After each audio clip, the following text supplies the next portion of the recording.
Bonjour à tous, j'espère que vous allez tous très bien. On se retrouve dans ma cuisine. Désolée pour la caméra, elle est vraiment très mal placée. Tout simplement parce que elle est placée sur des boîtes pour que j'utilise normalement pour garder quelque chose comme nourriture. Et voilà. Donc vous pouvez voir, je suis dans ma cuisine. Au début, je voulais filmer dans mon salon, mais là en bas, il y a un magasin. Ils ont mis la ventilation et ça fait un gros bruit.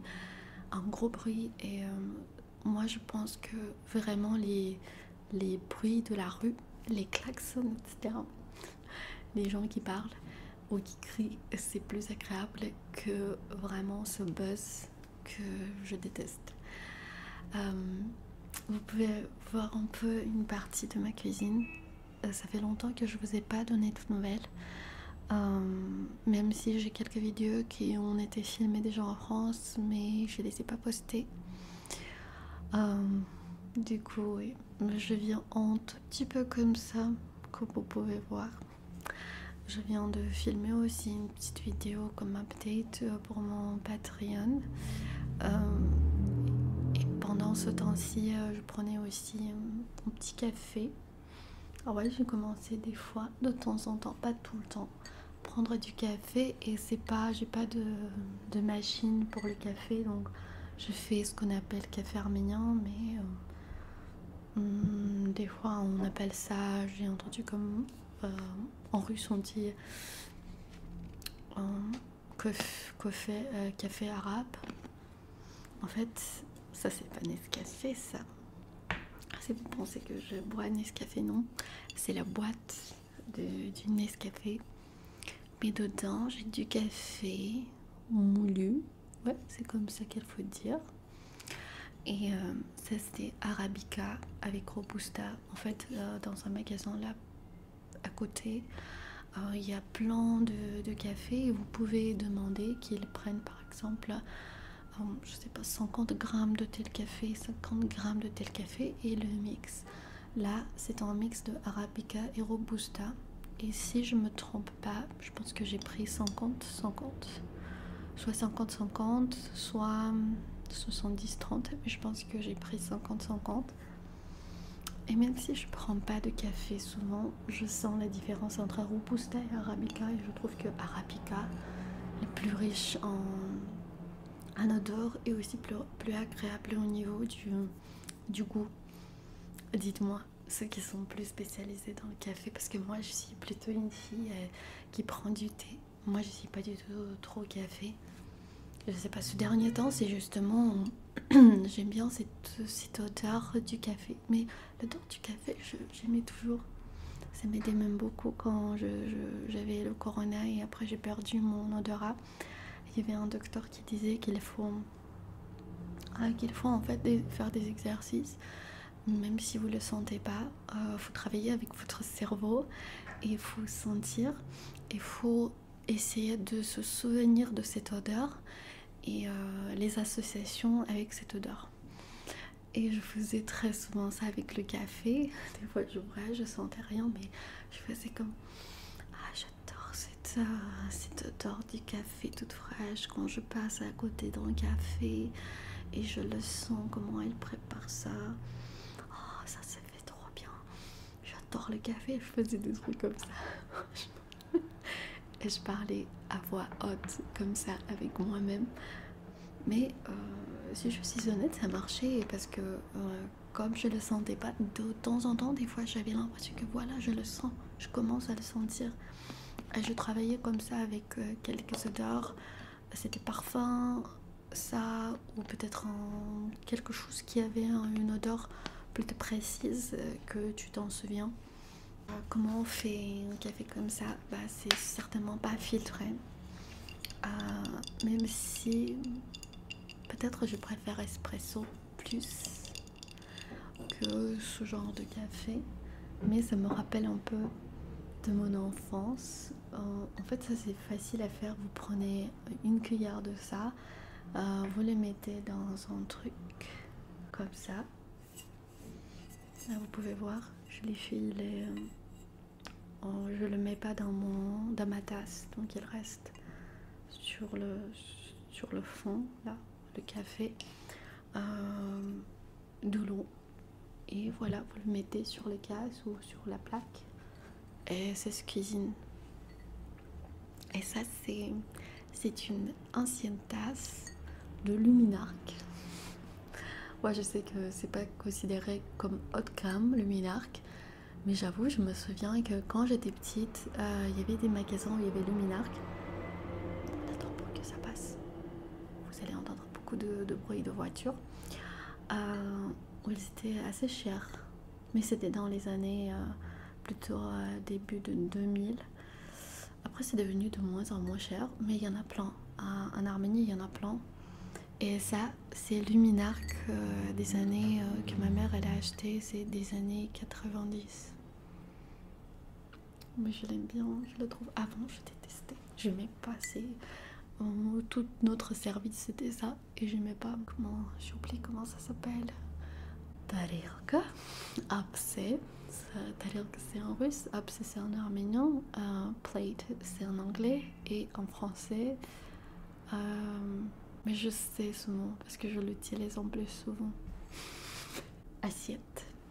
Toutes nos assiettes et tout, c'était de ce design. Mais il est bien confortable parce que regardez, il est bien large, donc ça refroidit assez vite. Dans un sens, c'est bien. Et je sais pas si c'est normalement pour le café. En fait, ce genre de café, on le fait dans des toutes petites tasses comme ça. Et ça, c'est plutôt pour le thé probablement, mais le café aussi, vous pouvez prendre. Voilà. Et des fois, j'aime pas le café parce que ça me donne. Après, je me sens un peu mal au niveau du cœur. Ça commence à se battre vraiment vite. Et il y a une amie à moi qui m'a dit que c'est probablement parce que je suis plutôt côté maigre et voilà, c'est à cause de ça. Je ne sais pas. Dis-moi si vous savez pourquoi c'est comme ça. Et des fois, j'ai aussi mal au ventre après le café. Mais, il y a un mais. J'ai commencé à boire du café. J'ai arrêté à boire du café quand j'étais à l'université.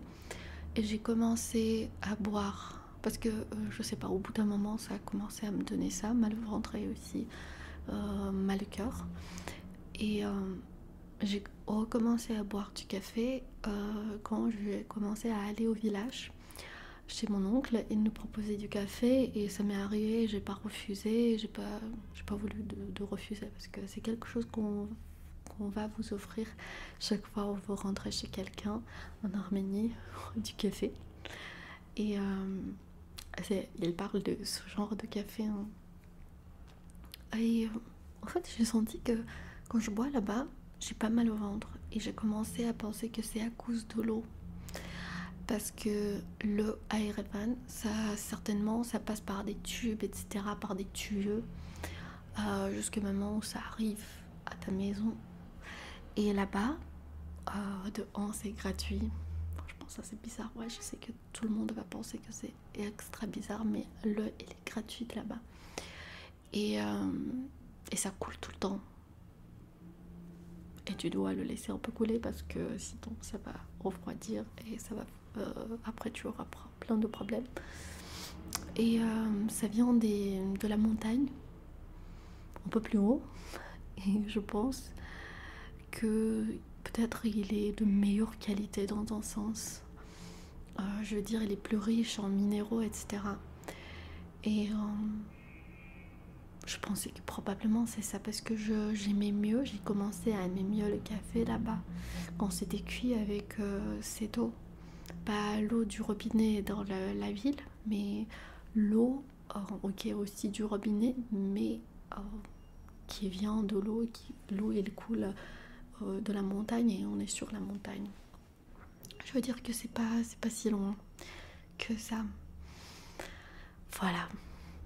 Et après, ça donne aussi cette impression quand il y a cette odeur du café et t'es dans la nature, etc. Ça fait un peu différent, ça fait un peu cosy et tout, ça te donne envie de prendre ton café ou même petit thé herbal. J'utilise normalement thym et menthe, je les mixe et même à la maison je les mixe. Des fois je les bois aussi séparément, mais voilà. Et j'ai eu aussi menthe qui pousse. Ça s'appelle pas vraiment menthe, je ne sais pas la traduction, mais c'est une sorte de menthe, mais menthe sauvage, qui pousse que dans les montagnes. Tu peux pas le faire pousser comme ça, tu peux pas le faire pousser toi-même chez toi. Si la menthe, tu peux vraiment le cultiver et le faire pousser chez toi. Le menthe sauvage, ça pousse lui-même. Et le thym aussi, ça pousse lui-même dans les montagnes.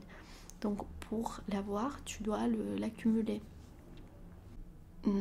Ouais, c'est ma voisine à qui j'avais demandé s'il y avait quelqu'un qui a accumulé de ça, de cette menthe sauvage, et il n'y avait personne. Et du coup, il n'y a pas longtemps, elle m'avait dit qu'elle avait vu dans son jardin qu'il y avait un peu qui poussait, et je suis allée, j'en ai pris. Voilà, maintenant j'ai menthe de la ville et j'ai aussi menthe sauvage, aussi thym, voilà, qui pousse comme ça dans la nature. Et ça fait un autre effet. Et ce dernier temps, j'ai fait aussi, vous savez ce que j'ai fait? J'ai fait cottage cheese. C'est comment on appelle ça en français? Cottage cheese, peut-être c'est cottage cheese.